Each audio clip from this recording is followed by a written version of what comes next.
Hey everybody, Brimstone here, and I came across an article from Screenland over the weekend that is absolutely insane. Because if it's true, and the budget and it's this big, and it's just wow, I'm a little flabbergasted even thinking about it. But we're going to dive into this article right now, right here. Superman reported budget makes it more expensive than Endgame.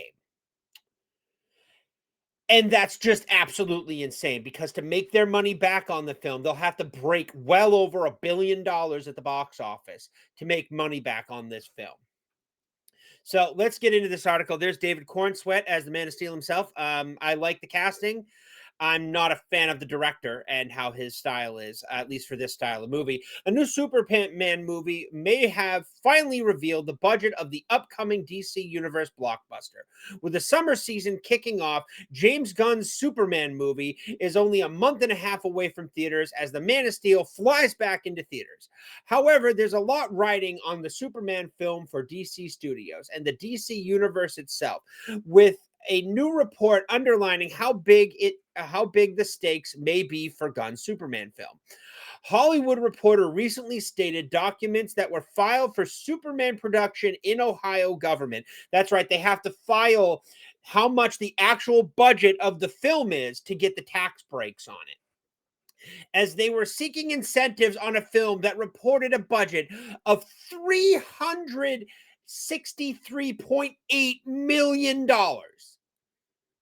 The Endgame was was less than that.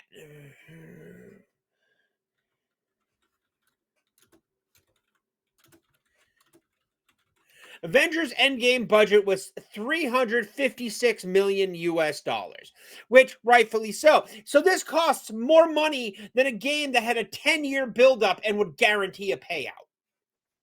Despite Gunn having addressed the Superman budget film previously in 2004, this may not be the number of that range. THR notes that one longtime financier says that 363 million figure isn't incorrect. However, the reporter also states that DC suggested the budget is instead a net of 225 million after tax incentives and breaks. That is absolutely insane. This movie will it's going to do better than Fantastic Four, but honestly that doesn't say much. But I don't know how well it's going to do up against a simple Jurassic Park movie. There's a lot of hype building up for this with that last trailer, but I just don't have any faith in it working. I'm not excited to see it. I'm not rushing to the movies to see it. And we'll see what happens with the second week drop off. Per the trade, Warner Brothers Studios Discovery could potentially be spending as much as $200 million for the worldwide marketing tour, which adds on another, let's see here, if it's even even if they get those tax incentives, that $200 million marketing is going to be insane, which is 50 million more than traditionally used for a massive blockbuster.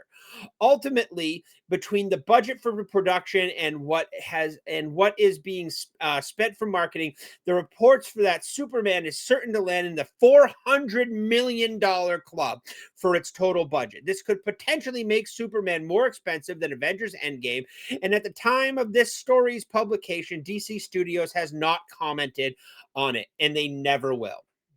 What the budget means. It means that to make its money back, it needs to make at least 727.6 million at least. If it doesn't make that back, I don't know how they're going to move forward because they got so many things in production already. Fantastic Four is not going to do as well as they want with the Silver Surfer and, the female-led Fantastic Four, because, that's all. Oh, and gotta love another Pedro Pascal movie. That we're just going to get more and more of this slop while they work everything out of the system. But unfortunately, it won't be enough. They will just keep pumping this stuff out until they break themselves. And this is just crazy. But no, the one take on our reported budget. Superman identifies as reporting as a definitely into take. I will link this article if you want to read it in full. Will critical profitable in the last son of Krypton. We got Batman Part 2. I don't think that's ever coming out. Superman, Woman of Tomorrow. I don't think, if this doesn't do well, I don't see that probably finishing up on a lower budget and then putting out to pasture, because they might finish the movie and then not release it like they did with Batgirl. But this is just absolutely insane. Where's the budget going? Where's the money going to? Because it's not the CGI, because I saw the CGI in this and it looks like crap. And it just I saw the CGI in the news. It just looks like absolute garbage. But I want to know where the money's going, but we're never going to find out. But let me know what you think in the comments below. Is this getting out of control? Is this good? Do you have hopes for Superman? Are you going to go see it? Hit the like, hit the sub button, share this video out there, and I will catch you in the next one. Thanks for watching.